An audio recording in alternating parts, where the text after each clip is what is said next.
Hello kids, welcome back my YouTube channel littles world. ఈరోజు మనం ఒక కథ నేర్చుకుందామా? Junk food versus healthy food. Let's start. ఒక ఊరిలో ఒక చిన్న ఫ్యామిలీ ఉండేది. వాళ్ళందరికీ హెల్దీ ఫుడ్ అంటే ఇష్టం, కానీ వాళ్ళ పాపకి హెల్దీ ఫుడ్ అంటే ఇష్టం లేదు. ఒకరోజు వాళ్ళ అమ్మ స్కూల్ బాక్స్లో ఫ్రూట్స్ కట్ చేసి పెడుతుంది. వాళ్ళ పాప రోజు ఫ్రూట్సేనా అని గునుక్కుంటూ కోపంగా స్కూల్కి వెళ్తుంది. వాళ్ళ అది గమనించి చాలా బాధపడింది. హెల్దీ ఫుడ్ వల్ల ఎన్ని ఉపయోగాలు ఉన్నాయో తనకి ప్రాక్టికల్గా చూపిద్దామని డిసైడ్ అయింది.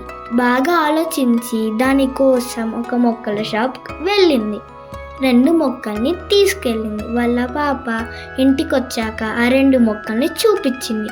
ఒక దాంట్లో వాటర్, వెజ్జీస్, ఫ్రూట్స్ వేయమంది. ఇంకో దాంట్లో cool drinks, pizza pieces, chips, biscuits వేయమంది.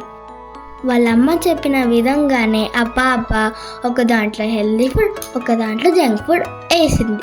కొన్ని రోజుల తర్వాత హెల్దీ ఫుడ్ వేసిన మొక్క చాలా పువ్వులు వచ్చి పెద్దగా అయ్యింది. కానీ జంక్ ఫుడ్ వేసిన మొక్క పువ్వులు అవి ఏమీ లేవు. జంక్ ఫుడ్ వేసిన మొక్క వాడిపోయింది.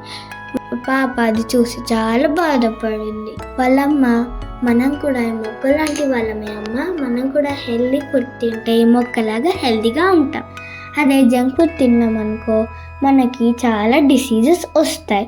అర్థం చేసుకొని ఆ పాప నెక్స్ట్ డే నుంచి ఫ్రూట్స్ తినడం అలవాటు చేసుకుంది. విన్నారు కదా ఫ్రెండ్స్, ఈ కథలో మోరల్ ఏంటంటే హెల్దీ ఫుడ్ తింటే మనం హెల్దీగా ఉంటాం. అదే జంక్ ఫుడ్ తిన్నామనుకో మనకి డిసీజెస్ వస్తాయి. Please like, share and subscribe.